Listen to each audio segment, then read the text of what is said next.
सबको जय मसीह की। जय जय मसीह। हम प्रकाशित वाक्य उसके 2 अध्याय हमने कर लिए और दूसरा अध्याय के ऊपर हम डिटेल्ड स्टडी करेंगे। तो असली जो टॉपिक है, आपको क्या लगता है कि इस पहले 2 अध्यायों में, पहले अध्याय में क्या हो रहा था? यीशु मसीह का प्रकाशित वाक्य जो उसे परमेश्वर ने इसलिए दिया कि अपने दासों से बातचीत करे। तो कहने का मतलब यीशु का प्रकाशन। यीशु कौन है? तो यीशु कौन है वो ऑलमोस्ट हमें पहले अध्याय में पता चल गया। दूसरे अध्याय में तीस के साथ 30 को दो।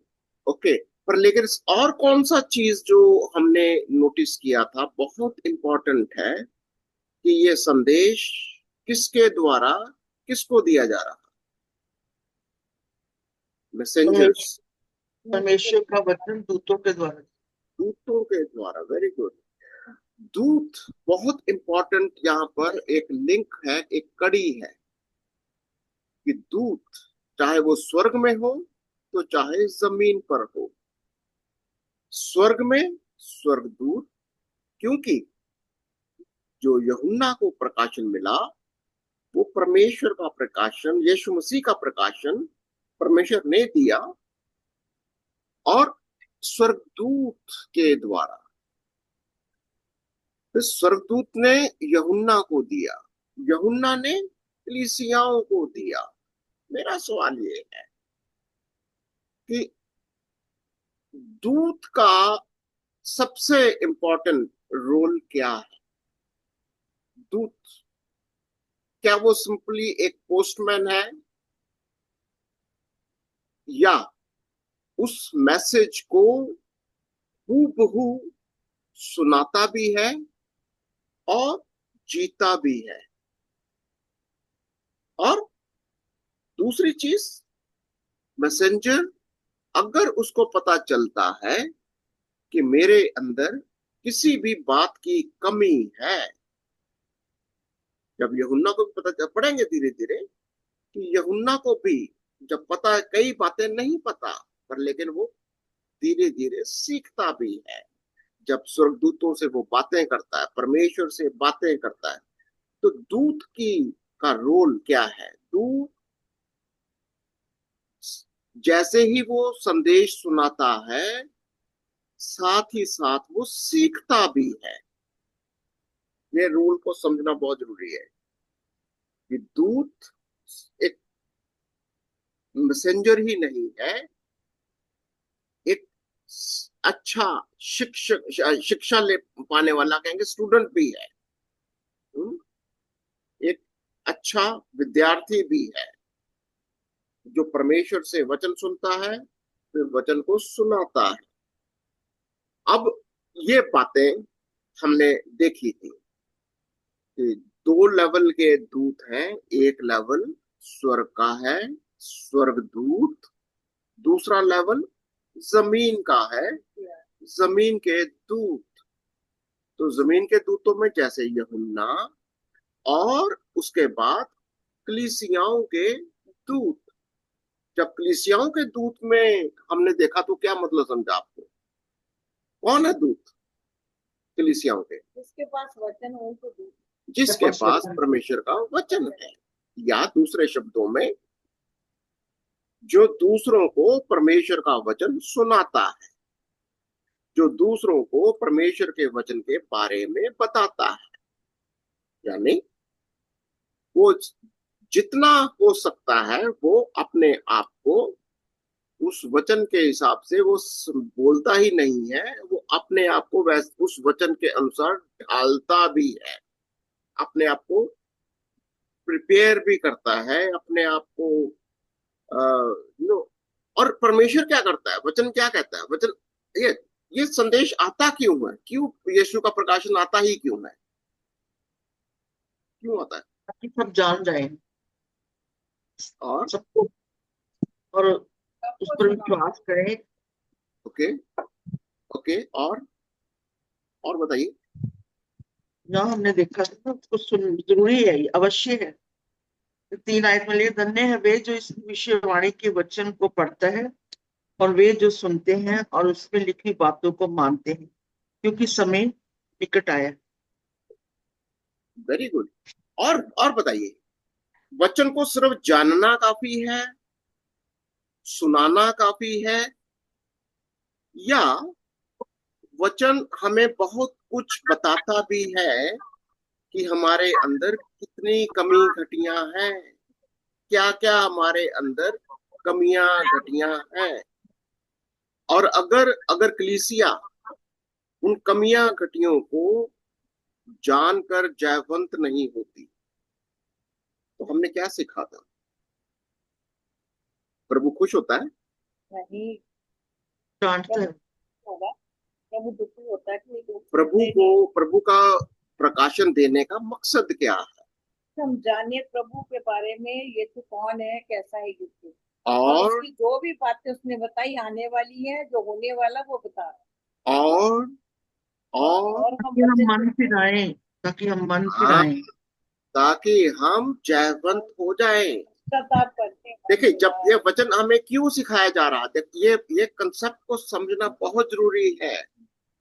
सिर्फ ज्ञान ही काफी नहीं है हमारे लिए, जानना ही, एक मैसेंजर की तरह काम करना ही काफी नहीं है। सिंपल पोस्टमैन नहीं है हम, उस वचन को जीना है। और उस वचन को जानते हुए हमने इसके जो जो कमियां घटियां हैं उसके ऊपर हमको जयवंत होना है। प्रभु कह रहा है कि यदि तू मन न फिराएगा तो मैं तेरे पास आकर तेरी दीवट को उस स्थान हाँ, से वो हटा सब हमने करा था कल, कल देखा था हमने। हम एक एक आयत को फिर से देखेंगे कि परमेश्वर का वचन कैसे है। पहली बात, कौन बोल रहा है? देखो, ये बात को समझना होगा। हमेशा इस बात को ध्यान रखो कि परमेश्वर, देखो मैं इसको हमेशा पिक्चराइज करने की कोशिश करता हूँ। परमेश्वर अपने पुत्र का प्रकाशन देता है, किसके द्वारा? एक दूत के द्वारा। किसको देता है प्रकाशन? अपने दास को देता है। दास किसको देता है? कलीसिया कलीसिया। को, या लोगों को, या कलीसिया के दूत। ये क्या करते हैं? ये किसको प्रकाशन देता है? संसार को। संसार के लिए आज कलीसिया एक दूत है। ये ऑलरेडी हमने कल इसको समझा है कि परमेश्वर का प्रकाशन, जैसा ये यूहन्ना की ओर से आया, यूहन्ना, ये स्वर्ग लगा लो, यहाँ पर स्वर्ग दूत ने यूहन्ना को दिया, यूहन्ना ने कलीसिया को दिया, कलीसिया के भी दूत है ये, संसार को दिया। और आगे जाकर ये संसार को दिया। अब ये सारे के सारे हमने क लगाने हैं। संदेश क्या है? संदेश किसका है? संदेश किसको देना है? संदेश कैसे देना है? देखो, जितने भी क लगा सकते हो, किस, कौन है संदेश वाहक? किसको संदेश देना है? क्या संदेश देना है? क्यों संदेश देना है?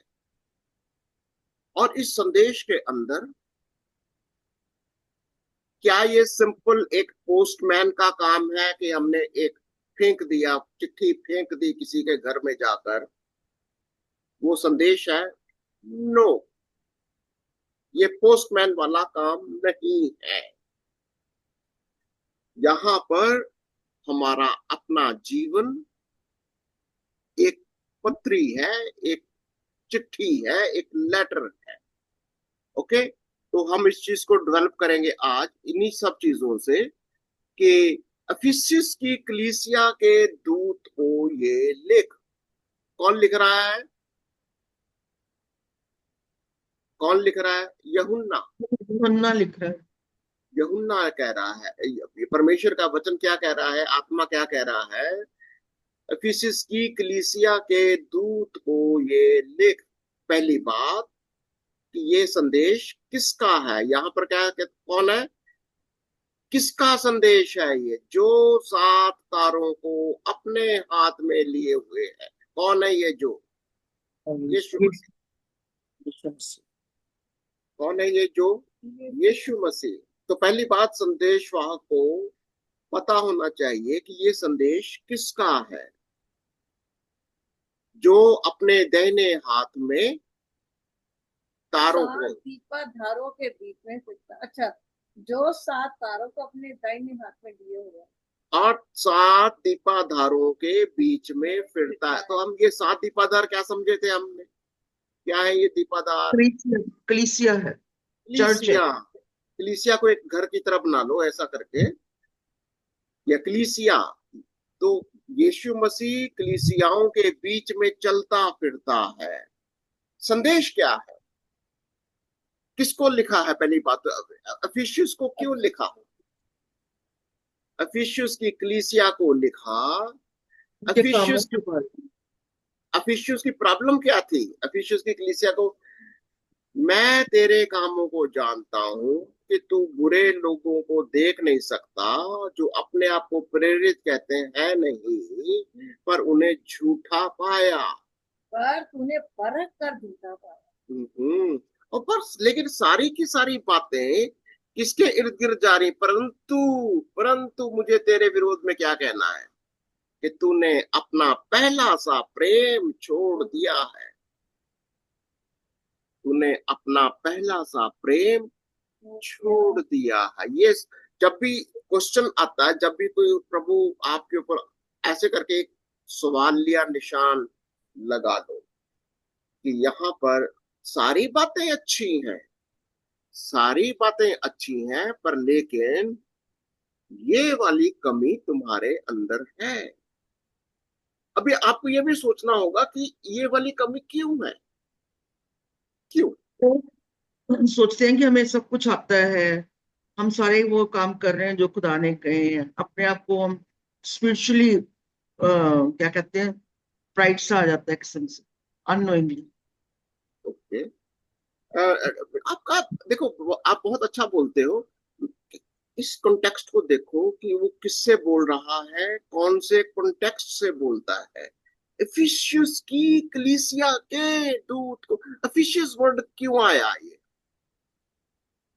क्योंकि अभी यहाँ पर हमको क्या करना है, एफिशियस की ज्योग्राफिकल लोकेशन या सोशल कल्चर को देखना होगा। आज हमारा जो आज का राउंड है कि एफिशियस की कलीसिया को क्या लिखना है। जब मैंने, आपने मेरे नोट्स को देखो जरा, एफिशियस का वहां पर एक बहुत इंपॉर्टेंट जगह थी, टेम्पल ऑफ आर्टेमिस।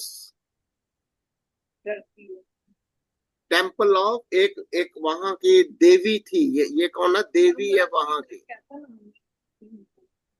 ओके, एक देवी है वहां की, जो कि कौन, किस बात की देवी है वो, किस बात की देवी है, प्रेम की देवी है। वो देवी है, इसको बोलते हैं, क्या बोलते हैं, जहां पर जिसको बच्चे नहीं होते, बच्चे मिल जाएंगे, कुछ ऐसा, वो देवी है वहां, वो ये आर्टिमस। ये संत पलूस ने वहां गया था ना, यस यस यस यस, ये बिल्कुल टर्की का पश्चिमी भाग है। ये सारी 7 कलीसियाएं, तुर्की जिसको हम कहते हैं, इसका पश्चिमी भाग, वेस्टर्न टर्की है ये, वहां पर ये सारी की सारी कलीसियाएं थी। तो असली बात क्या थी कि सब के सब लोग जो वहां के थे, वो इस देवी से प्रभावित थे। कौन सी देवी थी, आर्तिमस की देवी, आर्तिमस देवी थी, ठीक है। हिंदी में देख लेना क्या है। तो ये जो आर्तिमस देवी थी, ये क्या थी, ये प्रेम की देवी है, प्रेम की, या लव मैटर्स, या शादी ब्याह बच्चे पैदा करना, ये वो सब कुछ, ये उस बात के लिए प्रसिद्ध थी। पर लेकिन यहाँ पर उस कलीसिया को क्या बोला, मैं जानता हूं कि तू इस जगह एफिसुस की कलीसिया हो तुम, और यहां पर किसका प्रभाव है, इस देवी का, इस देवी का प्रभाव है। और तुम्हारा रोल, तुम्हें करना क्या है, प्रेम। तुम्हारा असली चीज संदेश क्या है, प्रेम। इसका संदेश क्या है, फिजिकल प्रेम। ये जो संसार के प्रेम है, संसार का प्रेम एक फिजिकल प्रेम है। देखो ये ध्यान देना, प्रभु क्या सिखा रहा है, ये फिजिकल प्रेम की मैं बात नहीं कर रहा। तुम्हारा प्रेम, कौन सा प्रेम, जो तुम मुझसे करते हो, तुम्हारा पहला प्रेम, मैं उसकी बात कर रहा हूं। मैं फिजिकल शारीरिक प्रेम की बात नहीं कर रहा। तो क्या संदेश है, तुम पहला प्रेम खो चुके हो। और बाकी सारी बातें अच्छी हैं, तो संदेश क्या है उस, देखिए ये संदेश हमारे लिए भी है, आज मसीही लोगों के लिए भी। अगर अगर हमारा संदेश सिर्फ फिजिकल शारीरिक, जिसको पति पत्नी या जिसको लव अफेयर्स कहते हैं, या लड़का लड़की, या इस सेक्सुअल काइंड ऑफ जो प्रेम होता है, अगर वो वाला प्रेम आपकी परिभाषा है, तो ये कहीं ना कहीं इफिसियंस की कलीसिया का प्रेम है। प्रभु का वचन कह रहा है कि तू मेरा प्रेम, पहला प्रेम जो मैंने तुझसे किया और तुमने मेरे से प्रेम किया था, वो तुम हो चुके, वो तुम नहीं है तुम्हारे अंदर। तुम फिजिकल एंगल से देखते हो, शारीरिक एंगल से देखते हो, उस सोशल कल्चर के एंगल से देखते हो। हालांकि हालांकि तुम्हारे काम, तुम्हारा परिश्रम, तुम्हारा धीरज बहुत अच्छा है। तुम बुरे लोगों को देख नहीं सकता, जो अपने आप को, देखो कितना उनके पास ज्ञान है, जो अपने आप को प्रेरित कहते हो है नहीं, तो उन्हें झूठा पाया है। उन्हें परख कर झूठा पाया। ठीक है, अब ये हो गई लोकल प्रॉब्लम। दूसरा दूसरा जो जो संदेशवाहक है, दूत है, उसको कैसे काम करना है, उसको ये पॉइंट, चीज को पॉइंट आउट करना है। अगर जो भी दूत है, अगर आप दूत हो, आपको जिसके साथ भी बात करना है, आपको उसके पीछे कौन सी स्पिरिट काम कर रही है, कल्चर है, सोशल है, ज्योग्राफिकल है, उनका उसका इन्फ्लुएंस कौन सी स्पिरिट के साथ है। बहुत सारे लोगों को पता ही नहीं होता कि हमारे ऊपर कौन सी स्पिरिट का प्रभाव है, और ये कह रहा है। और यहां मैं कुछ एक एग्जांपल दूंगा कि कैसे नए टेस्टामेंट के अंदर ये पौलुस ने ये काम किए। प्रेरितों के काम 28-20 का 28 से 32 को पड़ेगा। प्रेरितों के काम 20 और उसका 28 से 32 को पड़ेगा। इसलिए अपनी और पूरे झुंड की चौकसी कर, जिससे पवित्र आत्मा ने तुम्हें अध्यक्ष ठहराया है, कि तुम परमेश्वर की कलीसिया की रखवाली करो, जिसे उसने अपने लहू से मोल लिया है। मैं जानता हूँ कि मेरे जाने के बाद फाड़ने वाले भेड़िए तुम में आएंगे, जो झुंड को ना छोड़ेंगे। तुम्हारे ही बीच में से ऐसे ऐसे मनुष्य उठेंगे, जो चेलों को अपने पीछे खींच लेने को टेढ़ी मेढ़ी बातें कहेंगे। इसलिए जाते रहो, स्मरण करो कि मैंने 3 वर्ष तक रात दिन आंसू बहा बहा कर हर एक को चेतावनी देना ना छोड़ा। तो दूत का काम क्या है यहाँ पर?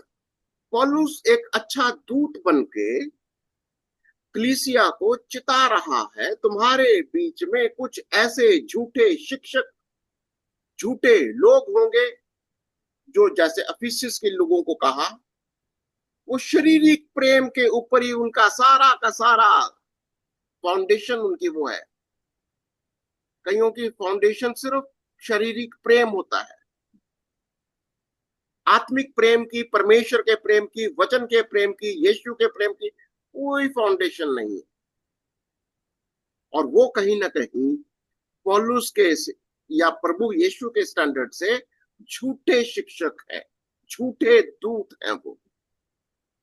ओके, तो ऐसे करके हम इसको देखेंगे कि पुराने नियम के अंदर अब पहला तिमोथी 6 और उसकी 3 से 5 आए, यहाँ पर पौलुस क्या सिखाता है? पहला तिमोथी 6 उसकी 3 से 5।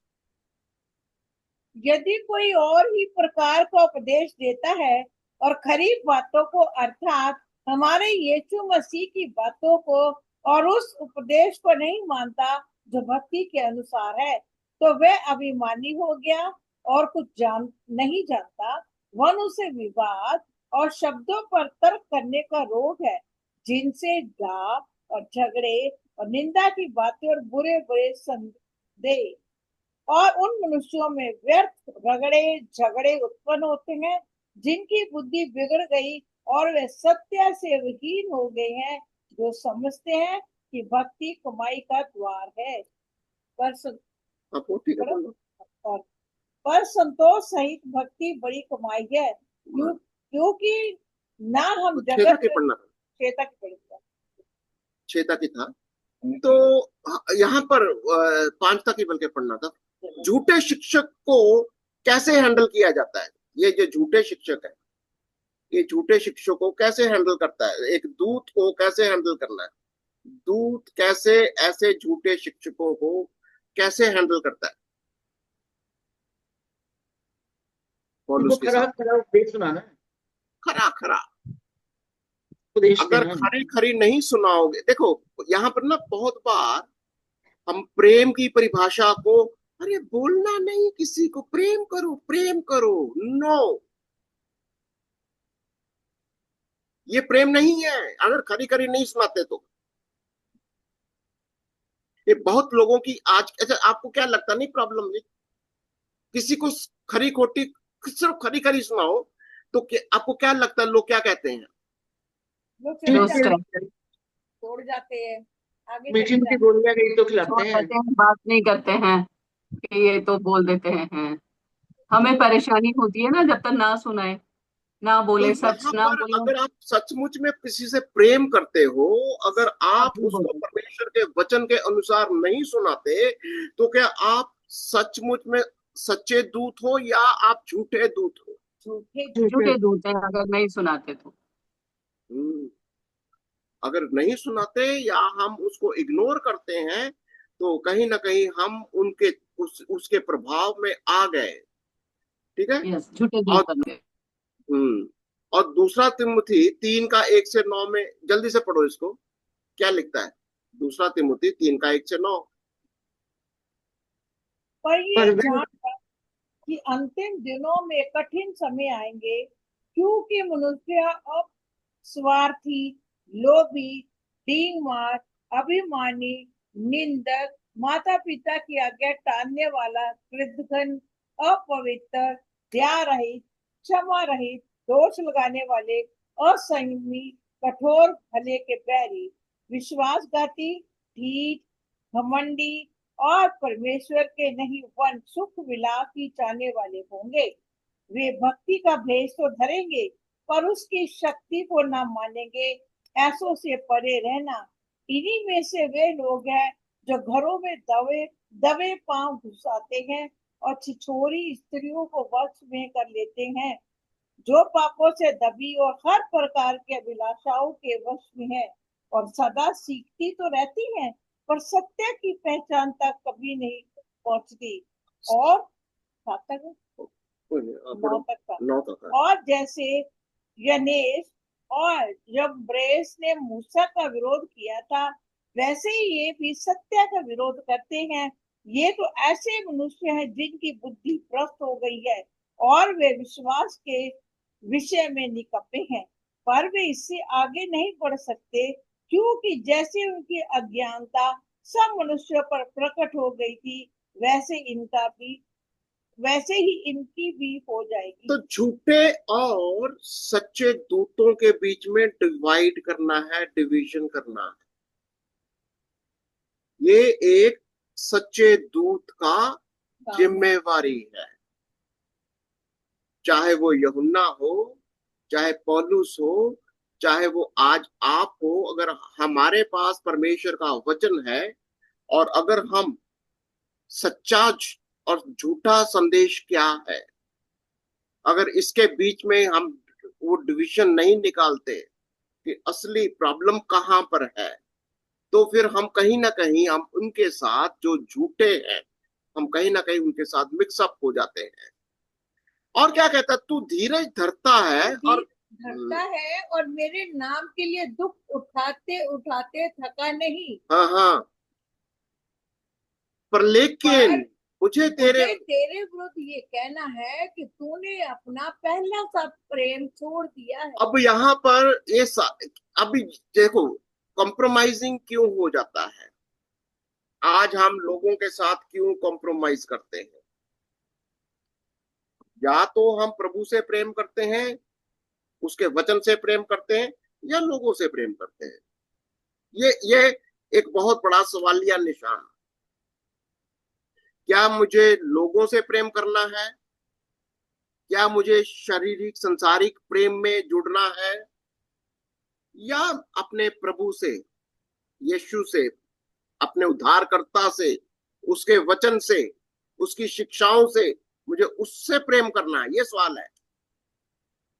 और अगर कहीं ना कहीं हमें संसारिक प्रेम, संसारिक शारीरिक प्रेम, वो जो बातें हैं अगर वो खींच रही हैं, तो कहीं ना कहीं हम एफिसियंस की कलीसिया के जैसे बन गए। ज्ञान बहुत है, जानते बहुत कुछ है, सच्चाई झूठ सब कुछ जानते हैं, पर लेकिन प्रेम के मामले में वो संसारिक प्रेम के साथ वो ज्यादा जुड़े हुए हैं, ये कह रहा वो। तो अभी और क्या समझ में आता है कि असल में प्रभु की का प्रेम है क्या। पहला यूहन्ना 4:20, पहला यूहन्ना 4:20 पढ़ो।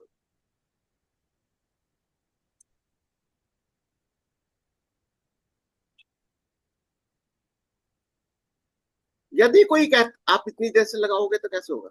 यदि कोई कहता है मैं परमेश्वर को प्रेम करता हूं और अपने भाई से घृणा करता है, तो वह झूठा है, क्योंकि अपने उस भाई को जिसे उसने देखा है जब प्रेम नहीं करता, तो परमेश्वर जिसे उसने नहीं देखा वह प्रेम नहीं कर सकता। कैसे है प्रेम। अगर हमारा प्रेम, हम कहते हैं कि मैं यीशु से प्रेम करता हूं, और लेकिन अपने भाई को जिसको हम देख रहे हैं, जो मैं मेरे सामने है, जो मैं उसको छू सकता हूं, अगर मैं, तो अभी प्रेम की परिभाषा क्या हो गई। अभी अगर मेरा भाई गलत रास्ते पर है, अगर मैं उसको ना टोकूं, तो मैं प्रेम कर रहा हूं। नहीं टोकू ना, बोलना कुछ ना, वो तुम प्रेम की परिभाषा आएगी।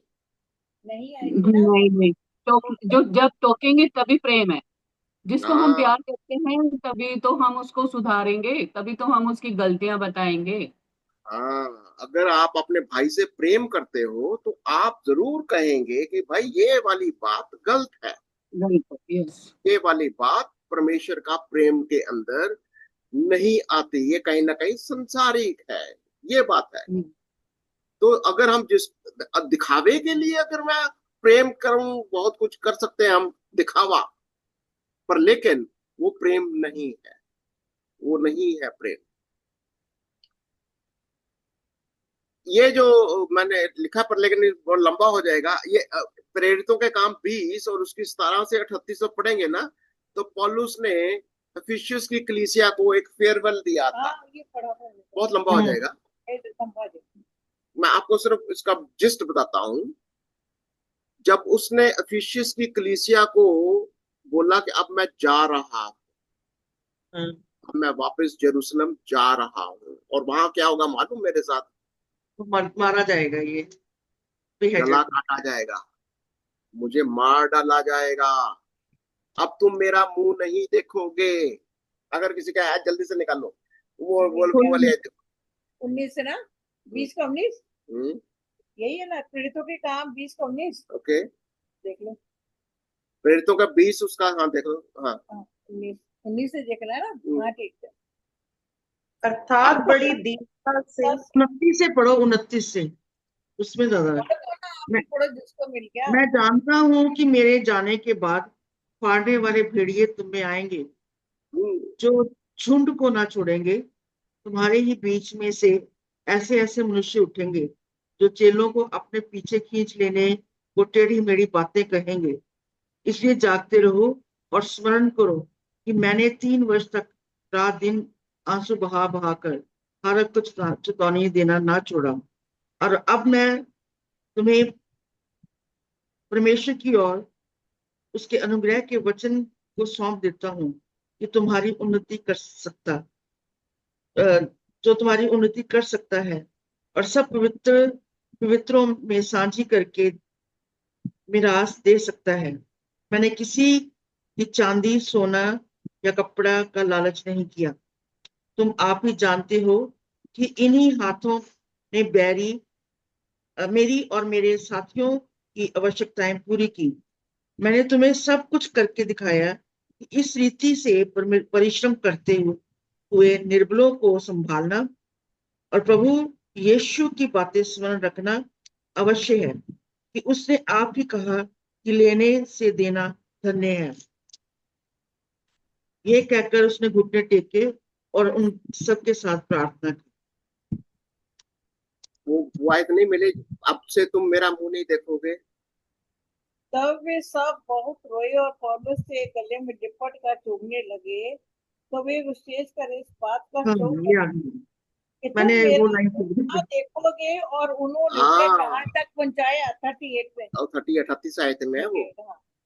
देखिए, पौलुस इफिसियंस की कलीसिया को बहुत डांटता था। पर वो रो रहे हैं अब। वो कौन सा प्रेम दिखा रहा था उनके साथ? प्रभु यीशु मसीह का प्रेम। यीशु का प्रेम। वो प्रभु यीशु का प्रेम दिखा रहा था। और उनको, वो लोग जो पहले इफिसियंस की वो देवी का प्रेम के पीछे पड़े हुए थे, जो देवी की आराधना करते थे, पर लेकिन अब वो कह रहा है कि अब तुम मेरा मुंह नहीं देखोगे। ओके। जब उनको पता चला कि, और फिर उसने क्या दिखाया? मैंने अपने लाभ के लिए कुछ नहीं किया, मैंने हाँ, तुम्हारी सेवा की है अपनी मेहनत के साथ, अपने पैसे के साथ, मैंने अपने आप को तुम्हारे लिए खर्च किया। जब उसने ये सारी बातें बोली, तब लोगों का मन पसीज गया, लोग रोने लगे। सब और सब ये बहुत रोए। बहुत रोने लगे। और गले में लिपट कर उसे चूमने लगे पौलुस को। वे विशेष करके इस बात का शोक करते थे जो उसने कही थी कि तुम मेरा मुंह भी ना देखोगे। और उन्होंने उसे जहाँ तक पहुंचाया। अगर ये वाला प्रेम नहीं है, ये प्रभु यीशु मसीह क्या कह रहे हैं इफिसियंस की कलीसिया को, 5वीं आयत, इसीलिए स्मरण करके तू कहां से गिरा है। इसीलिए स्मरण कर कि तू कहाँ से गिरा है, मन फिरा और पहले के समान काम कर। यदि तू मन ना फिराएगा तो मैं तेरे पास आकर तेरी दीवट को उसके स्थान से हटा दूंगा। हाँ, तो यहाँ पर ये इस बात को पौलुस, यूहन्ना इस बात को क्लैरिफाई करता। पहला यूहन्ना 3 और उसकी 16-17 आयत को देखो। यूहन्ना इसी बात को समझाता। पहला यूहन्ना 3 और उसकी 16 और 17 आयत देखो। हमने प्रेम इसी से जाना कि उसने हमारे लिए अपने प्राण दे दिए, और हमें भी भाइयों के लिए प्राण देना चाहिए। फिर जिस किसी के पास संसार की संपत्ति हो और वह अपने भाइयों को कंगाल देखकर उस पर तरस ना खाए, चाहे तो उसमें परमेश्वर का प्रेम क्यों कर बना रह सकता है। 18वीं आयत।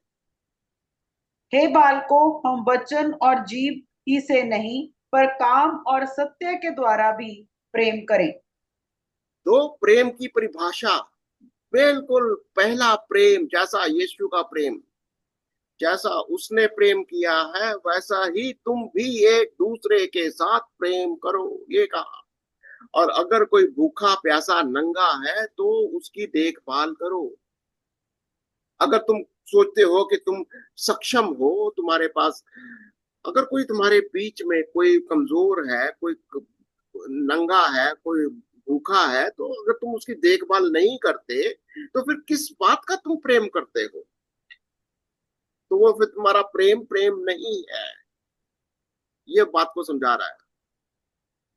पर लेकिन वो कहता है मैं जानता हूं कि तुम, देखो कई बार अभी प्रमिला ने बोला कि तुम्हारे अंदर स्पिरिचुअल प्राइड आ जाता है, वो 6ठी आयत के अंदर दिखाई देता है। पर हाँ, मुझे तुझे मेरे तुम्हें ये हाँ, बात तो है मुझे कि, तुम्हें ये बात अरे तो है, हाँ ठीक है, किंतु निकलोइयों के कामों से घृणा करता है, जिनसे मैं भी घृणा करता हूँ। ये वाली जो बात है, हम लोगों के कई कामों को घृणा करते हैं, अच्छी बात है। घृणा करना मतलब गंदे कामों से। निकुलियो, कल हमने बात को देखा था, कल किसने मेरी क्लास को अटेंड किया?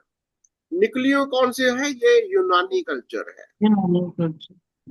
निकुलियस निकोलस जिसको कहते हैं, यानी अब इसको कहते हैं कि आजकल एक बहुत बड़ी थियोलॉजी निकली हुई है जिसको कहते हैं हाइपर ग्रेस।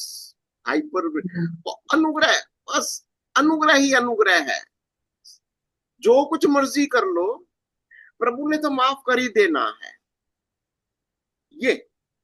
और उनका जिंदगी में सब कुछ, वो अनुग्रह के अंदर इतना कुछ है कि वो कुछ भी करेंगे, पाप करेंगे, व्यभिचार करेंगे, कुछ, प्रभु तो माफ कर ही देना है। और ये बहुत बड़ी समस्या है इस वक्त की। आज अगर कोई भी आपको इस शिक्षा के ऊपर लेके जा रहा है कि हम अपने जीवन को बदलते हुए ना रख, बदलता हुआ जीवन नहीं है हमारा जीवन। जो परमेश्वर का वचन कह रहा है, अगर उसके अनुसार हम बदल नहीं रहे, कहीं ना कहीं ये निकलियों की शिक्षा है। काम करो, रिलैक्स करो, चिंता मत करो, सब ठीक है, कुछ नहीं होगा, प्रभु यीशु देख लेगा, प्रभु यीशु का लहू छिपा लेगा। ऐसा नहीं है। जो जय पाए, अगर आप इस शिक्षा को मान रहे हो, यदि कोई आपको ये समझा रहा है कि तुमको जयवंत नहीं होना है, तुम्हें इस संसार की शिक्षा, संसार की आत्मा के ऊपर जयवंत नहीं होना है, इस एफिसियस की देवी के ऊपर जयवंत नहीं होना है। हमारे भी देश में, हमारे भी इर्द गिर्द बहुत सारी आत्मिक फोर्सेस हैं। जयवंत होना है, जो जय पाए। तो प्रभु यीशु मसीह ने इन सारी कलीसियाओं को, जैसा एफिसियस की कलीसिया थी, बोला कि जो जिसके कान हो वह जिसके सुन ले, कान हो वे सुन ले कि आत्मा कलीसियाओं से क्या कहता है। जो जो जय पाए, मैं उसे उस जीवन के पेड़ में से जो परमेश्वर के स्वर्ग लोक में है फल खाने को तो दूंगा। सबको प्रभु ने कहा, सबसे पहले मैंने बोला कुंजी शब्द है ये, कुंजी शब्द है ये, जो जय पाए। उसे मैं जीवन के पेड़। और ये सारे कलीसिया के, कलीसिया को है, ये दूत है। कलीसिया मीन ग्रुप ऑफ पीपल, जो झुंड है, जो कलीसिया है, वो एक दूत है, संसार के लिए दूत है हम। और संदेश क्या निकलता है? क्या कलीसिया का सिर्फ एक मुखिया ही दूत होता है, या पूरी की पूरी कलीसिया अपने आप में संसार के लिए दूत है? क्या लगता है? पूरी कलीसिया संसार के लिए दूत है। समाज है। हम सब याजक हैं, एम्बेसडर्स हैं प्रभु यीशु मसीह के। परमेश्वर ने हमें संसार में एक राजदूत करके भेजा है, चुना है। ठीक है ना, Yes. ये बात को समझना होगा। ओके, तो ये थी अफिशियस की कलीसिया। धीरे धीरे करके हम पढ़ेंगे, बाकी मैं नहीं करूंगा, मैं तो आगे चलते हैं। चलो आज चल देखते हैं, स्मरण की कलीसिया को देखते हैं। स्मुरना की कलीसिया के दूत को ये लेख जो प्रथम और अंतिम है, जो गया था और अब जीवित हो गया है। अच्छा ये बताइए मेरे को, मैंने पहले भी देखा था अफिशियस की कलीसिया, उसके उसको किसको किसको बेसिकली एड्रेस किया उसने, वहां की देवी को। ओके, ध्यान देना, क्योंकि लोगों को इन्फ्लुएंस किस बात को होता है, ये आत्मिक शक्तियां होती हैं जो आपके ऊपर प्रभाव डालती हैं। जो लोकल स्पिरिट होती है वो आपके ऊपर इन्फ्लुएंस करता है, ये समझना है। एफिशियस की कलीसिया को एफिशियस की देवी के ऊपर का इन्फ्लुएंस था। स्मरण की कलीसिया के ऊपर क्या था, देखो जरा।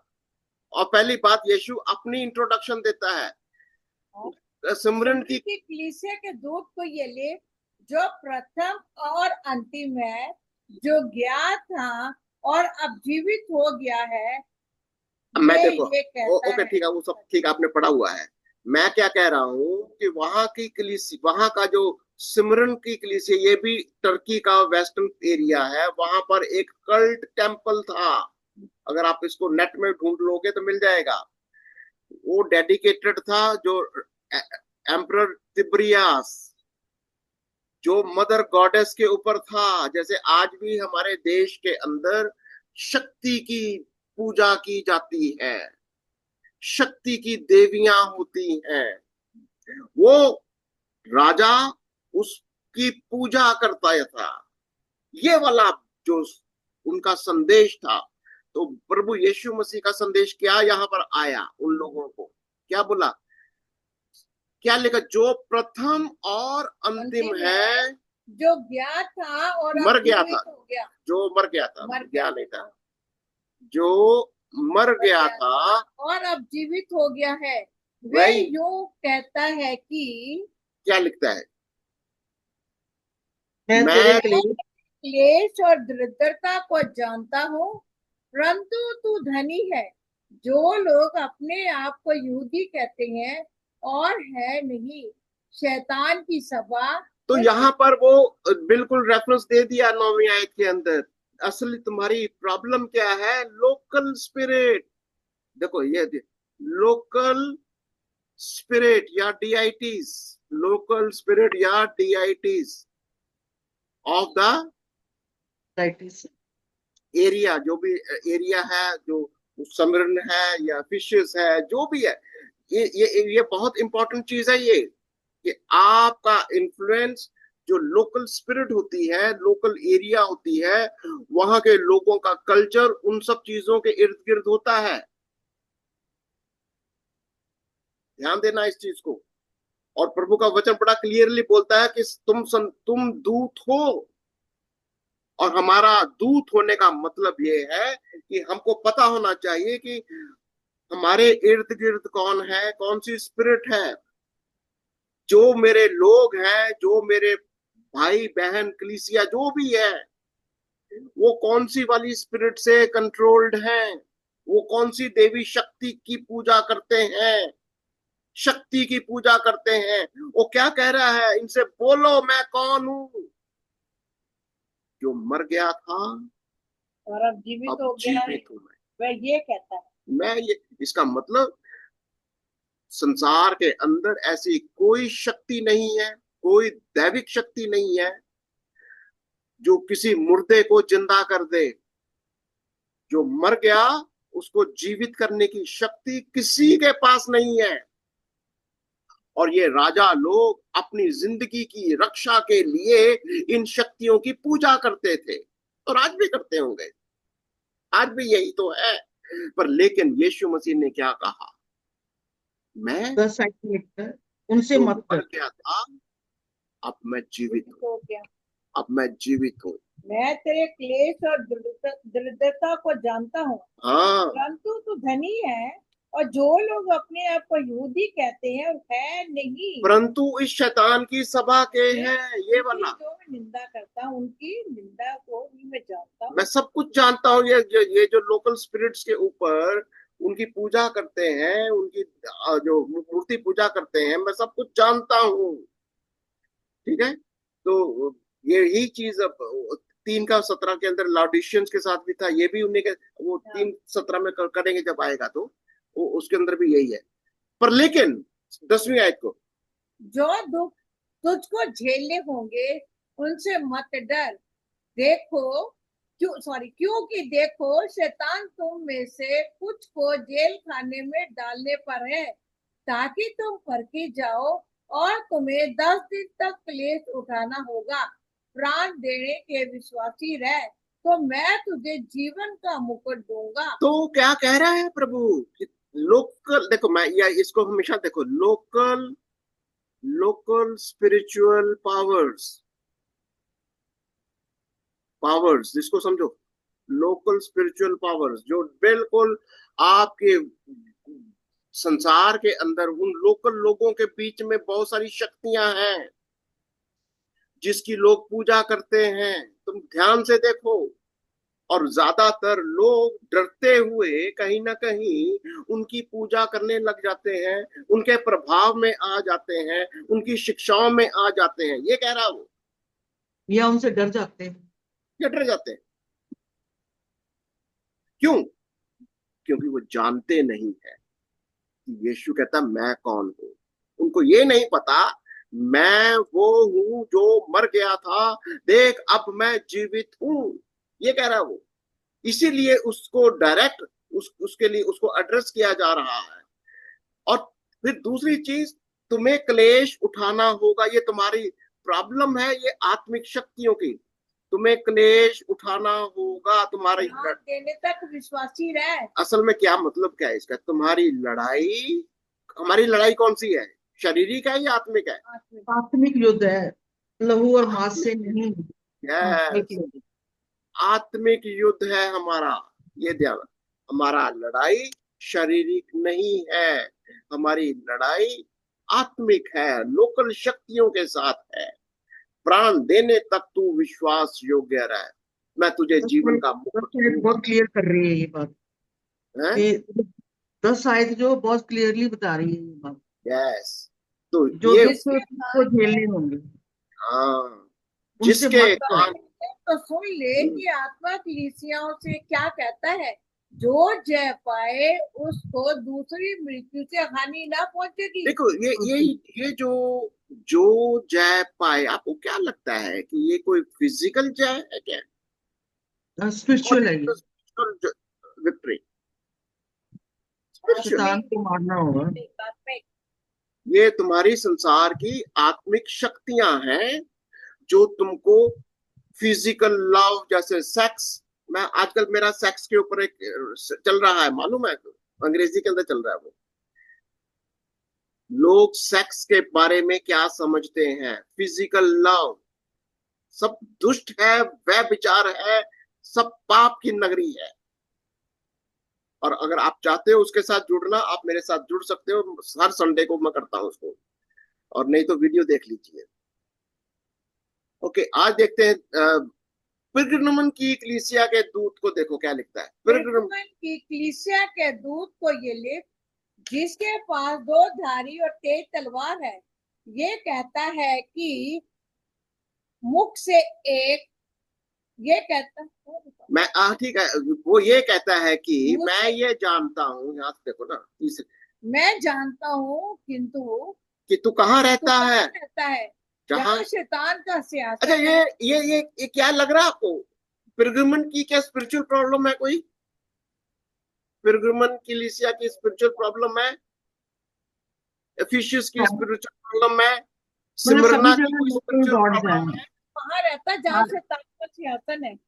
सभी जगह लोकल गॉड्स हैं। हर कलीसिया के लोकल गॉड्स हैं। देखो, ये बात को समझना होगा। हम आज हमारे लिए संदेश क्या है? आज कलीसियाओं के लिए, आज हमारे लिए क्या है? हमारे इर्द गिर्द किसका प्रभाव है, किसका? लोग देखो, लोग किस बात के लिए? जैसे पैसा पैसा पैसा, वो किसकी पूजा करते हैं? धन की पूजा करते, पावर की, फेमस होने की। जिसकी पूजा करोगे तुम वैसे ही बन जाओगे। देखो, प्रिंसिपल आत्मिक संदेश ये है कि तुम जिसके संदेश वाहक बनोगे तुम वैसे ही बन जाओगे। भजन 115, भजन 135 पढ़ो जरा, फिर मैं कभी करूंगा उसको। जैसा तुम मूर्ति बनाओगे तुम वैसे ही बन जाओगे। जैसा जिसकी तुम पूजा करोगे तुम वैसे ही बन जाओगे। तुम यीशु के संदेश वाहक बनोगे, तुम यीशु के दूत बनोगे, तुम यीशु के जैसे बनोगे। तुम संसार की चीजों के, इन आत्मिक शक्तियों के, अगर तुम इनकी पूजा करोगे तुम इनके जैसे बन जाओगे। ये कह रहा है वो। अब इस पिरगमुस की कलीसिया को देखो क्या कह रहा हूं। पिरगमुस की कलीसिया,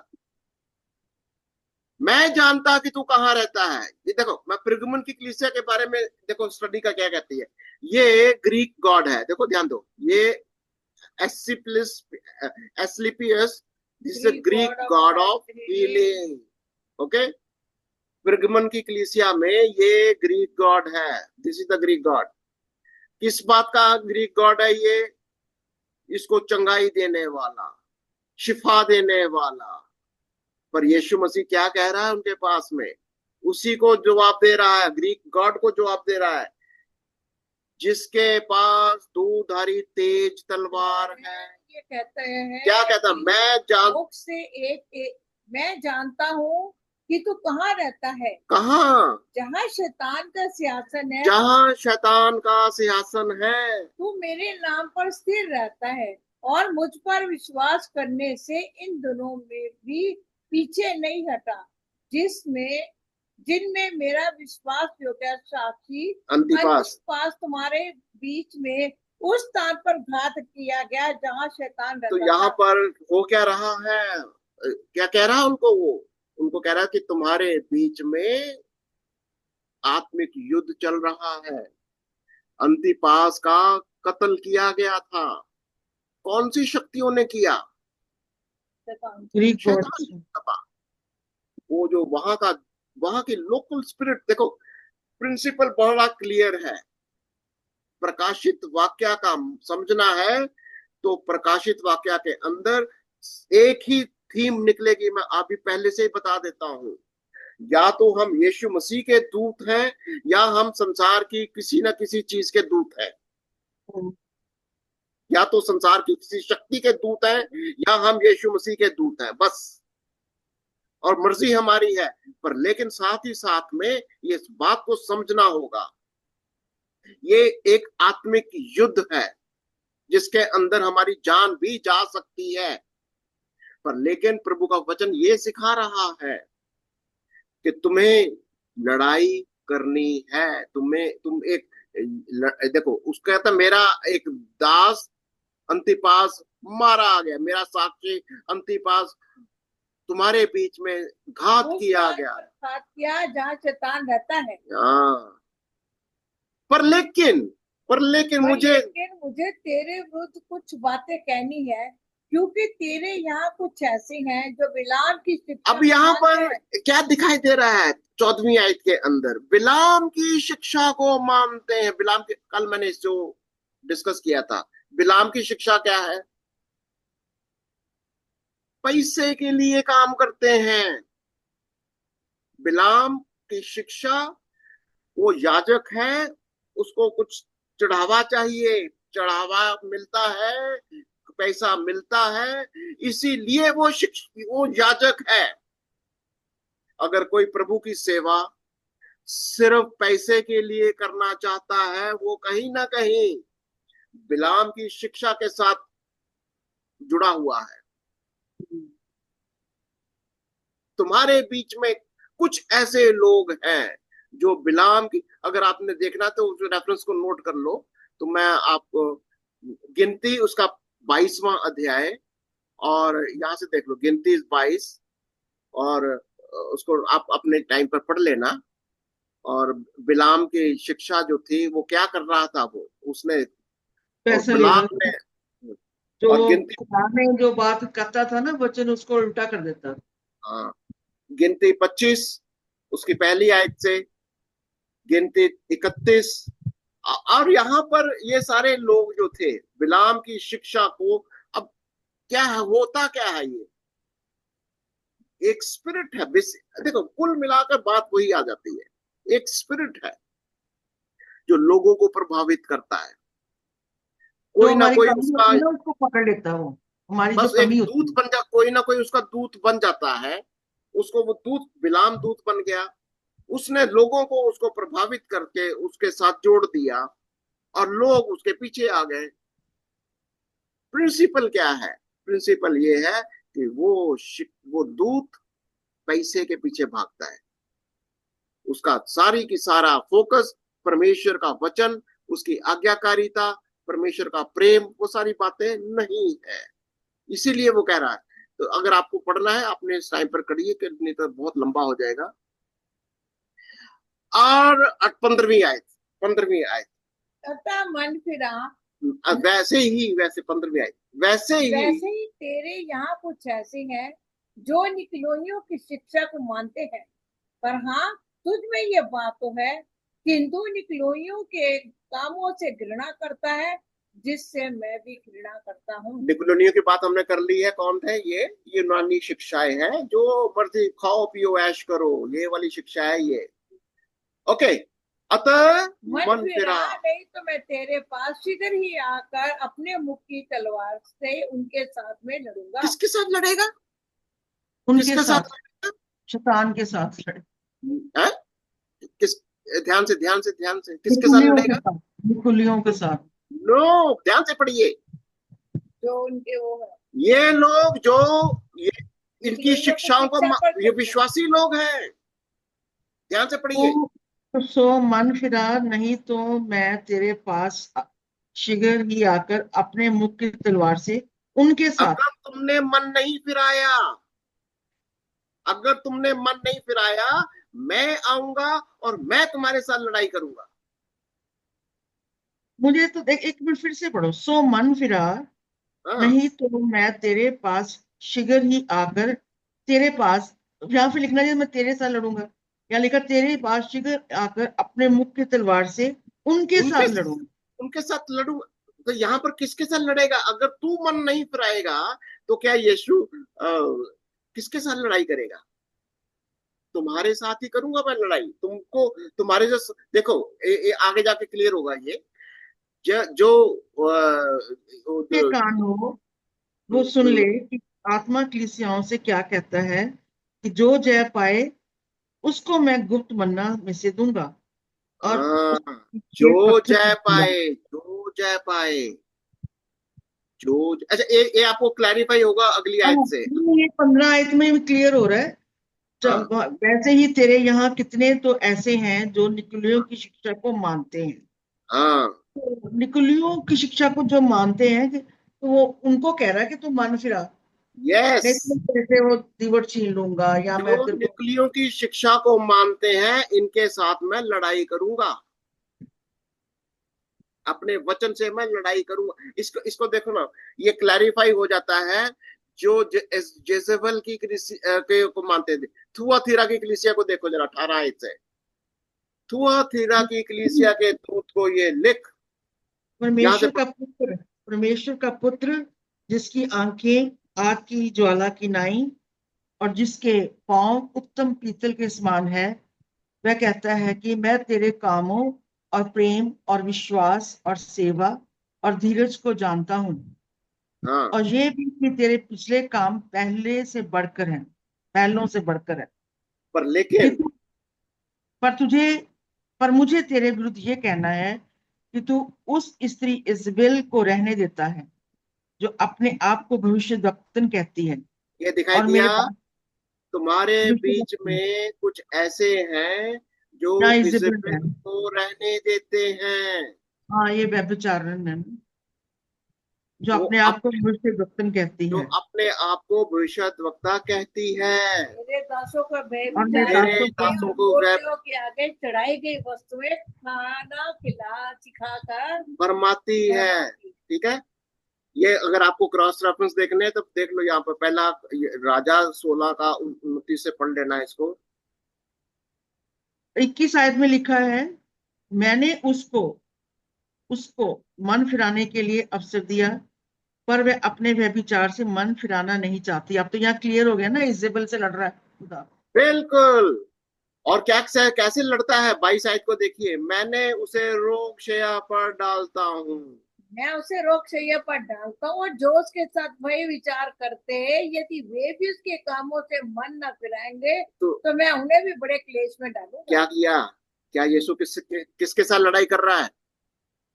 जो किसके व्यभिचार साथ लड़ाई हो कर रहे हैं उनके साथ भी हो रहा है, और उसके साथ भी, इजेबल के साथ। जो वह विचार कर रहा है, जो इजेबल है, जो झूठा भविष्यद्वक्ता है, जो झूठा दूत है, उसको तो वो दंड देता ही है। जो उसके साथ कनेक्टेड है, जो उसके साथ जुड़ा हुआ है, मैं उनको भी दंड दूंगा। किसके साथ लड़ाई कर रहा है वो? शैतान और उसके दूत हो गए ना, वो तो बन गए शैतान और उस उसके दूत भी हुए। पर लेकिन है वो कौन सी कलीसिया के मेंबर? ये छुआ तीरा। कलीसिया के मेंबर है वो। देखो, हम्म। ये बात को क्लियर होना चाहिए।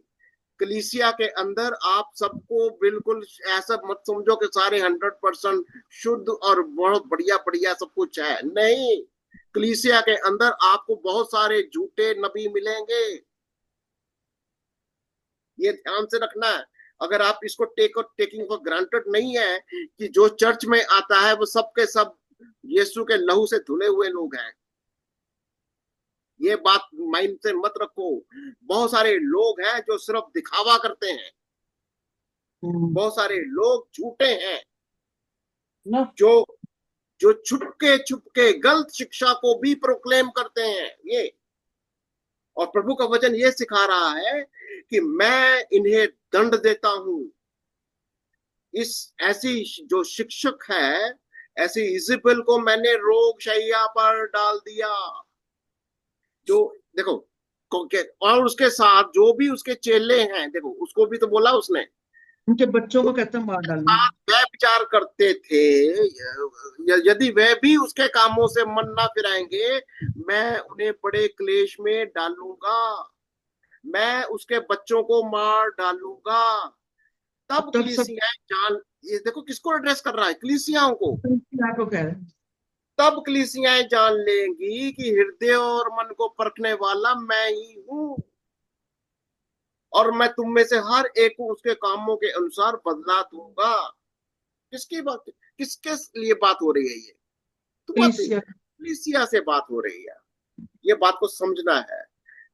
और यहाँ पर सारी कलीसियाओं को यही संदेश दिया जा रहा है, और सबको एक ही बात की जाती है, जो जय पाए, जो जय पाए। और अगर वो जयवंत नहीं हो रहे तो प्रभु का कहीं ना कहीं बहुत बड़ा दुखी मन व्यक्त होता है। क्या संदेश आया आपको? संदेश क्या है? दूत का, कलीसिया का क्या संदेश है? दूत अगर की ड्यूटी है कि वो वचन, करेक्ट वचन सुनाए, और अगर वो नहीं मानते हैं तो कहता कि मैं उनका उससे बदला लूंगा। और जो भी उसके साथ जुड़े हुए, जुड़े हुए लोग। जो भी उसके साथ, उसकी टीम के अंदर, उसके साथ जुड़े हुए, उस शिक्षा के अंदर, प्रभु का वचन कहता है मैं उसे दंड दूंगा।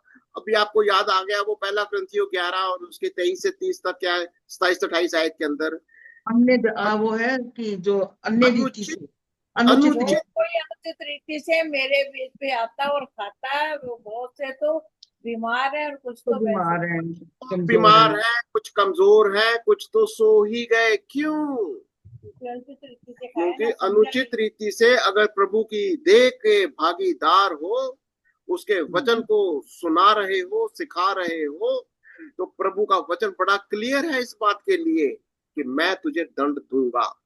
देखिए यहाँ पर मैं इसलिए मैं इस बात को बहुत जोर दे से कह रहा हूं कि इस शिक्षा से सावधान हो जाइए। मैं इसलिए पब्लिकली बोल रहा हूं कि बहुत सारे लोग इस वक्त हाइपर ग्रेस थियोलॉजी के ऊपर चल रहे हैं। हाइपर ग्रेस, जो कुछ मर्जी करो, प्रभु यीशु ने तो हमको माफ कर ही दिया है, हमारे पाप सारे शुद्ध हो गए, चाहे हम जो मर्जी करें। खतरनाक थियोलॉजी, खतरनाक लोग हैं ये, जो चर्चेस को, कलीसियाओं को बिगाड़ रहे हैं। नए नए विश्वासी परेशान हो रहे हैं इन लोगों की जिंदगियों को देखकर। और प्रभु का वचन बड़ा क्लियरली कहता है, तुम्हारी जिंदगी में बीमारी तुमको छोड़ेगी नहीं। ये बहुत सख्त संदेश है जो प्रभु का वचन आज सारी कलीसियाओं को है। हम इस वचन को, इस शिक्षाओं को, जो प्रकाशन है, इसको हम जारी रखेंगे ताकि हम परमेश्वर के वचन को, जो वो कहता है, हमारा आत्मिक युद्ध ये कोई शारीरिक नहीं है, हमारा ये युद्ध आत्मिक है। हम इस आत्मिक शिक्षाओं को अपने इस वचन के द्वारा सीखने में, सिखाने में यत्न करते रहेंगे। आप भी हमारे साथ जुड़ते रहिए, और जुड़ने के लिए मतलब आप इन वीडियोस को देखना ही नहीं है, इसको दूसरों तक भी आप पहुंचाइए। मैं याद दिलाना चाहूंगा, जरूर सब्सक्राइब करिए। सब्सक्राइबर्स नहीं हो रहे, बहुत सारे लोग इसका लगता कि बहुत ढीला है, तो कहते हैं लुकवार्म, लोगों के अंदर वो आग है ही नहीं, कहीं ना कहीं दिखाई नहीं दे रही कि यीशु का वचन उनके मनों में उनको हिला नहीं रहा। प्रार्थना करिए, ठीक है? कोई प्रार्थना का विषय हो तो प्रार्थना बताइए। तो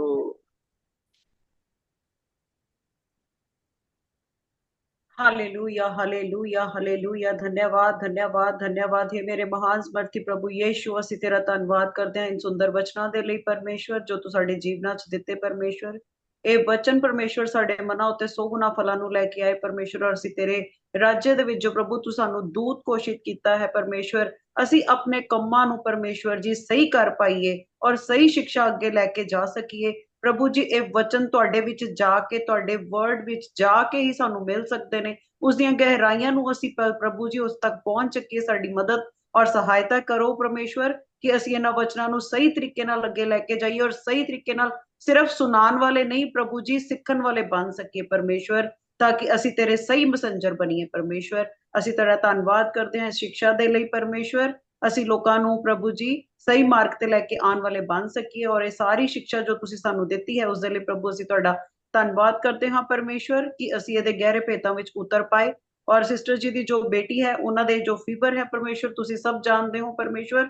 ਤੁਸੀਂ ਸਭ ਚੀਜ਼ਾਂ ਆਪਣੇ ਉੱਪਰ ਲੈ ਲਿੱਤੀਆਂ ਨੇ ਪਰਮੇਸ਼ਵਰ। ਤੁਸੀਂ ਕਰੂਸ ਤੇ ਮਾਰੇ ਗਏ ਗਾੜੇ ਲਈ, ਸਾਡੇ ਲਈ ਪਰਮੇਸ਼ਵਰ। ਕੋਈ ਵੀ ਸ਼ੈਤਾਨ ਦੀ ਚਾਲ ਸਾਡੇ ਉੱਪਰ ਕੰਮ ਨਹੀਂ ਕਰ ਸਕਦੀ ਹੈ ਪਰਮੇਸ਼ਵਰ। ਅਸੀਂ ਉਸੇ ਵਕਤ ਉਸ ਨੂੰ ਰਿਬਿਊਕ ਕਰਦੇ ਹਾਂ ਯੀਸ਼ੂ ਮਸੀਹ ਦੇ ਸਮਰਥੀ ਨਾਮ ਦੇ ਵਿੱਚ, ਔਰ ਇਸ ਛੋਟੀ ਜੀ ਪ੍ਰਾर्थना ਨੂੰ ਪਰਮੇਸ਼ਵਰ ਯੀਸ਼ੂ ਮਸੀਹ ਦੇ ਸਮਰਥੀ ਨਾਮ ਦੇ ਵਿੱਚ ਮੰਗਦੇ ਤੇ ਪਾ ਲੈਂਦੇ ਹਾਂ। आमेन, आमीन एंड आमीन। आमीन। प्रभु आपको बहुत आशीष दे। जय मसीह की, प्रेज द लॉर्ड।